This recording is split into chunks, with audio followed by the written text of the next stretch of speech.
दोस्तों, मेरे YouTube मंच पर आपका स्वागत है।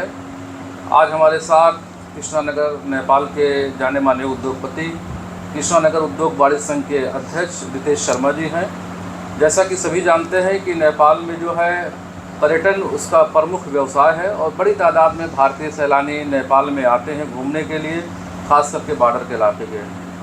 अभी हाल ही में नेपाल सरकार ने ये डिसीज़न लिया है, ये निर्णय लिया है कि भारतीय नंबर की प्लेट की जो गाड़ियों पर जो रोड परमिट लगता था, जो टैक्स लगता था, उसको ख़त्म कर दिया गया है। लेकिन उसकी क्या पेचीदगियाँ हैं, वो कब से लागू होंगी, ये सब जानने के लिए और व्यापार से जुड़ी कुछ समस्याओं से, व्यापारियों के क्या समस्या है, इन सब मुद्दों पर बात करने के लिए हमारे साथ रितेश शर्मा जी हैं। आपका स्वागत है रितेश जी हमारे यूट्यूब मंच पर। धन्यवाद शगीर भाई।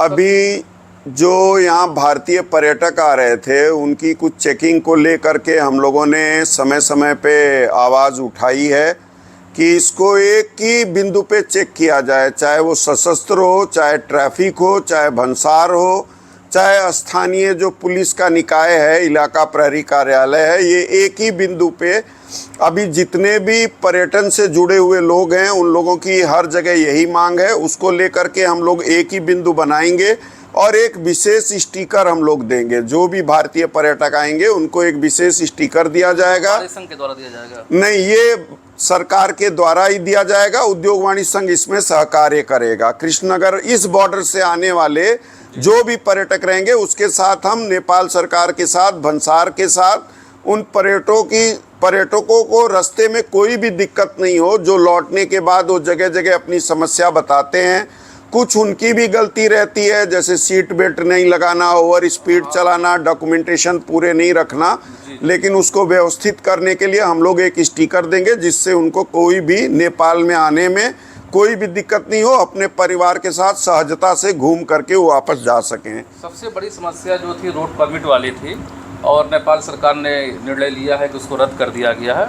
उसकी क्या स्थिति है और ये कब तक लागू होगा? सबसे पहले तो इससे विगत में यहाँ पे रोड परमिट नहीं था इस बॉर्डर पे, जिस पे लाने के लिए मैंने बहुत ही प्रयत्न किए और मैं सफल भी रहा। कृष्णानगर में RTO बोलते हैं, एक टेम्परेरी रोड परमिट जो होता है नेपाल सरकार देती है, उसका पहले एक मिनिमम चार्ज 200 था, उसको बढ़ा के 500 कर दिया था, जिसका हम लोग हरदम विरोध कर रहे थे। इस बार के बजट में माननीय उप प्रधानमंत्री तथा अर्थ मंत्री विष्णु पौडेल जी ने नेपाल के पर्यटकों के लिए बहुत ही सहूलियत कर दी है और अब वो शुल्क हमारा सावन महीना नेपाल से बोलते हैं और इंग्लिश में 17 जुलाई से वो लागू हो जाएगा।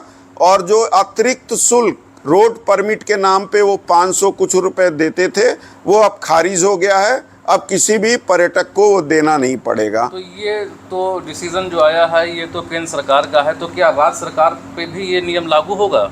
प्रदेश सरकार पे ये लागू होगा, क्योंकि मुख्य नीतियां जो होती हैं वो केंद्र ही बनाता है। केंद्र बना करके बजट से लेके सारी चीज़ें वो राज्य में भेजता है, तो प्रदेश में ये लागू हो जाएगा। जो डेट मैंने बताई है उस डेट पे प्रदेश में ये लागू हो जाएगा। रोड परमिट जो है भारतीय नंबर प्लेट की गाड़ियों को नहीं देना होगा, उन्हें सिर्फ भंसार देना होगा जो कि बॉर्डर पर लगता है। हाँ जी।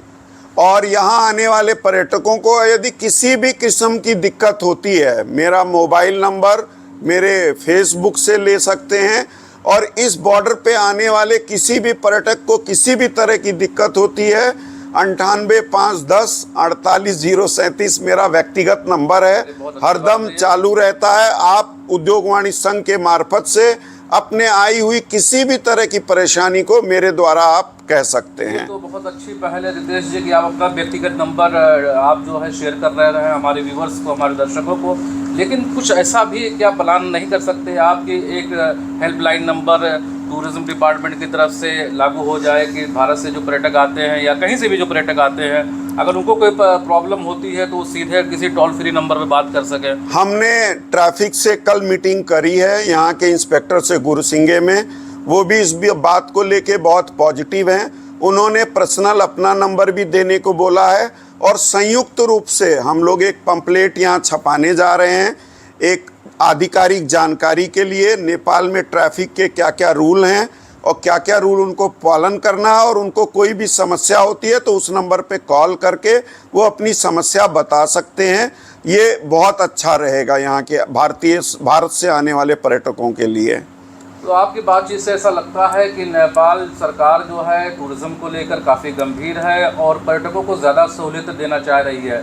ये बहुत बड़ी समस्या थी। आमतौर से भारत से आने वाले पर्यटक इस बात की शिकायत करते थे कि उन्हें रास्ते में जो है परमिट के नाम पे, रोड टैक्स के नाम पर उन्हें जो है परेशान किया जाता है। तो वह समस्या समाप्त हो गई है। रितेश शर्मा जी, हमसे जुड़ने के लिए, बातचीत करने के लिए आपका बहुत बहुत शुक्रिया, बहुत बहुत धन्यवाद। धन्यवाद सगीर भाई। और मैं आशा दिलाता हूँ हमारा जो रोटी बेटी उसके साथ ब्लड का भी जो भारत के साथ रिलेशन है, हम लोग बॉर्डर पे रहते हैं, उसे हम कभी भी खराब नहीं होने देंगे। और बहुत बहुत धन्यवाद। जाहिर सी बात है, भारत नेपाल के रिश्ते में भी मधुरता आएगी। रिश्ते पहले से ही मधुर हैं और प्रगाढ़ होंगे। इसी आशा और उम्मीद के साथ हमसे बात करने के लिए बहुत बहुत धन्यवाद।